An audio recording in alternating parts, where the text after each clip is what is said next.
नाज़रीन, जैसे कि मिनी बजट लाने की बात हो रही है, लाने का फैसला निगरान हुकूमत की जानिब से किया गया है। ऑब्वियसली आवाम के लिए ये एक हैरान कुन और परेशान कुन खबर भी हो सकती है। खाकान नजीब साहब माहिर मईशत हैं, बहुत शुक्रिया आपका सर।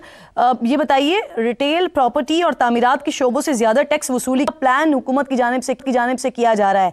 इससे पहली हुकूमत भी ये कोशिश करती रही लेकिन कर नहीं पाई, अमल नहीं हो सका इस पर। क्या लगता है आपको, निगरान हुकूमत ये अमल कर लेगी?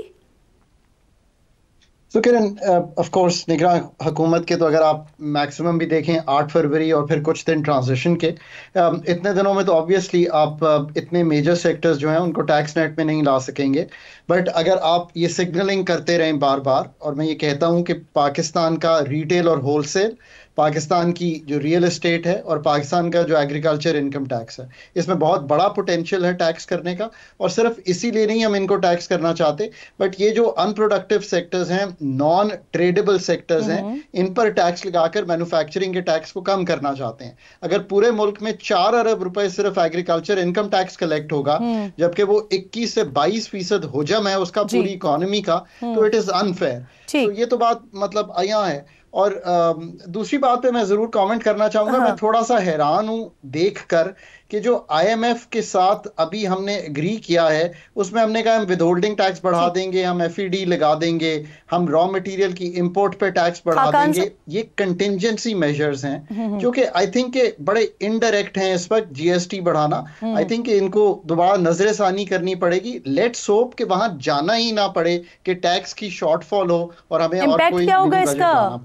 महंगाई में इजाफा होगा, और जो मिनी बजट लेकर आ रहे हैं उसका इम्पैक्ट क्या होगा? डायरेक्ट आवाम इससे मुतासिर होगी? देखिए ना, 200-250 अरब के अगर आप टैक्सेशन करने जाएंगे और सारी इनडायरेक्ट होगी, तो obviously this is not good at a time जबकि महंगाई वैसे ही 30% के करीब चल रही है। एवरेज खुद आईएमएफ का ख्याल है कि इस साल की जो महंगाई है वो 24% के करीब होगी, और जब ईयर खत्म भी करेंगे ये वाला मालियाती साल तो 18.5% होगी। सो ये इनडायरेक्ट टैक्सेशन फर्दर करना वैसे ही अच्छी चीज नहीं है जिस मुल्क में इनडायरेक्ट टैक्सेशन बहुत हो। लेट्स होप कि हम अपनी टैक्स कलेक्शन 9415 अरब पूरी कर लें, जो कि इस वक्त हम ठीक चल रहे हैं उसके मुताबिक। कुछ इकोनॉमी को पिकअप भी करना चाहिए अगले आने वाले 6 माह में। पिछले 6 माह में भी इकोनॉमी की थोड़ा सा पिकअप रहा है, और हमें मिनी बजट की तरफ साहब, निगरान हुकूमत ने नॉन फाइलर्स और टैक्स चोरों को टैक्स नेट में लाने के लिए जामे प्लान तैयार किया है, जिस पर अब आने वाली हुकूमत अमल करेगी। एक मुंतखब हुकूमत के लिए इन फैसलों पर अमल करना कितना आसान होगा, और जो अवामी मैंडेट लेकर हुकूमत में आएगी उसके लिए कितना ईजी होगा ये अचीव करना? किरण देखें, एक बात तो आपको तय करनी है, वो ये है कि क्या आप मडलिंग थ्रू, यानी कि कभी इससे पैसे मांग लिए, कभी आईएमएफ के पास चले गए, कभी सऊदी अरेबिया से रिक्वेस्ट कर ली, कभी चाइना से पैसे ले लिए, आपका टैक्स टू जीडीपी रेशियो 8.7% है। ये कम अज कम आपने एनएफसी में आज से कई साल पहले लिखा कि हम 15% पे ले जाएंगे, चलें इसको अब 12% के करीब जाना है। टैक्स गैप्स एग्जिस्ट करते हैं सर्विसेज में भी, मैन्युफैक्चरिंग में भी, जीएसटी में भी, इनकम टैक्स में भी। पाकिस्तान को इस वक्त टैक्स एग्जेम्पशंस की मद में, जो मैं कहता हूं सबसे बड़ा एरिया है पाकिस्तान का, 2240 अरब रुपए की टैक्स एग्जेम्पशंस एंड कंसेशंस हैं। ये हम कह रहे हैं, ये कोई आईएमएफ नहीं कह रहा किरण, ये हमारे इकोनॉमिक सर्वे में लिखा है। फैसला तो आपने करना है ना कि आने वाली हुकूमत ने क्या ये सारे काम करके, और जैसे आपने कहा 700 से 1000 अरब के एस्टिमेट्स हैं on agriculture, real estate, traders and retailers. क्या आपने ये काम करने हैं? Decision is ours to make. ठीक, बहुत बहुत शुक्रिया आपका खाकान नजीब साहब। ये बताइए, रिटेल, प्रॉपर्टी और तामीरात के शोबों से ज्यादा टैक्स वसूली का प्लान हुकूमत की जानिब से किया जा रहा है। इससे पहली हुकूमत भी ये कोशिश करती रही लेकिन कर नहीं पाई, अमल नहीं हो सका इस पर। क्या लगता है आपको, निगरान हुकूमत ये अमल कर लेगी? तो किरण, ऑफ कोर्स निगरान हुकूमत के तो अगर आप मैक्सिमम भी देखें 8 फरवरी और फिर कुछ दिन ट्रांजिशन के, इतने दिनों में तो ऑब्वियसली आप इतने मेजर सेक्टर्स जो हैं उनको टैक्स नेट में नहीं ला सकेंगे। बट अगर आप ये सिग्नलिंग करते रहें बार बार, और मैं ये कहता हूं कि पाकिस्तान का रिटेल और होलसेल, पाकिस्तान की जो रियल एस्टेट है और पाकिस्तान का जो एग्रीकल्चर इनकम टैक्स है, इसमें बहुत बड़ा पोटेंशियल है टैक्स करने का। और सिर्फ इसीलिए नहीं हम इनको टैक्स करना चाहते, बट ये जो अनप्रोडक्टिव सेक्टर्स हैं, नॉन ट्रेडेबल सेक्टर्स हैं, इन पर टैक्स लगाकर मैन्युफैक्चरिंग के टैक्स को कम करना चाहते हैं। अगर पूरे मुल्क में 4 अरब रुपए सिर्फ एग्रीकल्चर इनकम टैक्स कलेक्ट होगा, जबकि वो 21 से 22% हुजम है उसका पूरी इकोनॉमी का, तो इट इज अनफेयर। तो ये तो बात मतलब यहाँ है। और दूसरी बात पे मैं जरूर कमेंट करना चाहूंगा। मैं थोड़ा सा हैरान हूं देखकर कि जो आईएमएफ के साथ अभी हमने एग्री किया है उसमें हमने कहा हम विदहोल्डिंग टैक्स बढ़ा देंगे, हम एफईडी लगा देंगे, हम रॉ मटेरियल की इंपोर्ट पे टैक्स बढ़ा देंगे। ये कंटिंजेंसी मेजर्स हैं जो कि आई थिंक के बड़े इनडायरेक्ट हैं इस वक्त जीएसटी बढ़ाना। आई थिंक इनको दोबारा नजरसानी करनी पड़ेगी। लेट्स होप कि वहां जाना ही ना पड़े कि टैक्स की शॉर्टफॉल हो और हमें और कोई क्या होगा इसका? महंगाई में इजाफा होगा और जो मिनी बजट लेकर आ रहे हैं उसका इम्पैक्ट क्या होगा? डायरेक्ट आवाम इससे मुतासिर होगी? देखिए ना, 200-250 अरब के अगर आप टैक्सेशन करने जाएंगे और सारी इनडायरेक्ट होगी तो obviously this is not good at a time जबकि महंगाई वैसे ही 30% के करीब चल रही है। एवरेज खुद आईएमएफ का ख्याल है कि इस साल की जो महंगाई है वो 24% के करीब होगी और जब ईयर खत्म भी करेंगे ये वाला मालियाती साल तो 18.5% होगी।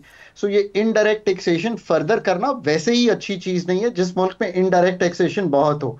लेट्स होप कि हम अपनी टैक्स कलेक्शन 9,415 अरब पूरी कर लें जो कि इस वक्त हम ठीक चल रहे हैं उसके मुताबिक।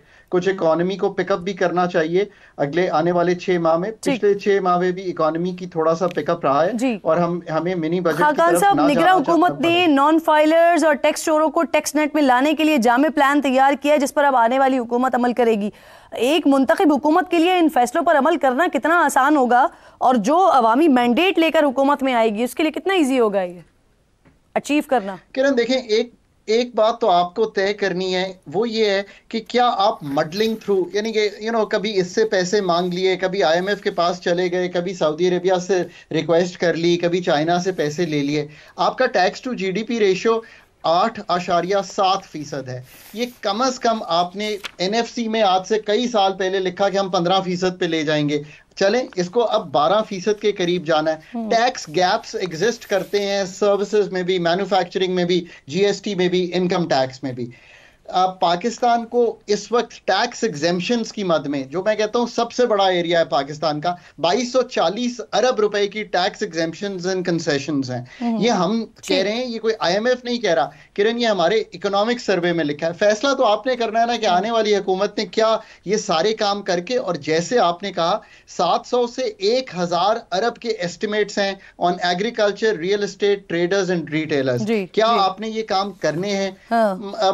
The decision is ours to make. ठीक, बहुत बहुत शुक्रिया आपका खाकान नजीब साहब। आखिर में नाज़रीन बात करूंगी कि पाकिस्तान बदल रहा है। अब यहाँ कोई ताकतवर महज इसलिए नहीं बच सकेगा कि उससे मुल्की अशराफिया का मफाद जुड़ा हुआ है। तमाम सियासी पार्टी से फ़ायदा उठाने वाले, पाकिस्तान के ताकतवर तरीन शख्सियात में शुमार होने वाले, पैसों के बल पर हमेशा बच निकलने वाले, मुबैना तौर पर सरकारी ज़मीनों पर कब्जा करने वाले, अवामी हुकूक पर डाका डालकर निज़ाम में अपना असर व रसूख बढ़ाने वाले बुर्ज अब उलट रहा है। बहरिया टाउन के मलिक रियाज के खिलाफ बड़ा एक्शन शुरू हो गया है। पाकिस्तानियों का पैसा मनी लॉन्ड्रिंग के जरिए बाहर भेजा, लेकिन पकड़े गए तो तहरीक इंसाफ की हुकूमत ने उन्हें ज़ाती मफादात के लिए पैसा सरकारी अकाउंट में भेजने के बजाय सुप्रीम कोर्ट के अकाउंट में भेजने की इजाज़त दे दी, जिससे उनका कुछ जुर्माना अदा हो गया था। लेकिन अब ऐसा नहीं चलेगा, हिसाब तो देना होगा और लूटा हुआ माल भी वापस देना होगा। मुल्की इदारों के एक्शन से लग रहा है कि अब बच नहीं पाएगा कोई।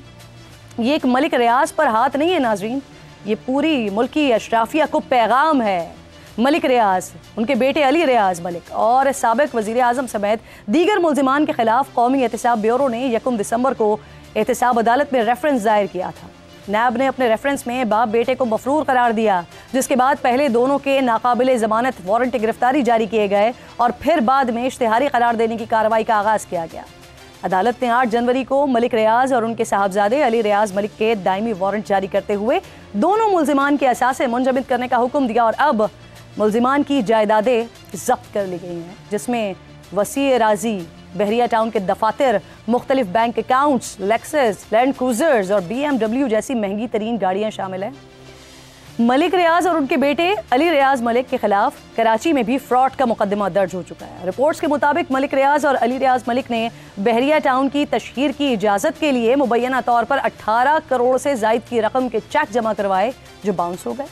मुकदमे के इंदराज के साथ साथ सिंध बिल्डिंग कंट्रोल अथॉरिटी की जानिब से बहरिया टाउन की फ़रोख्त और इश्तिहारी मुहिम का NOC भी कैंसिल कर दिया था। दूसरी तरफ मलिक रियाज ने पीटीआई हुकूमत की मिली भगत से बरतानिया से आए 35 अरब रुपए जो सुप्रीम कोर्ट के अकाउंट में जमा करवाने गए थे, अदालत ने करवाए गए थे, उसको भी हुकूमत का हक करार देते हुए वफाकी हुकूमत के अकाउंट्स में जमा करवाने का फैसला सुना दिया है।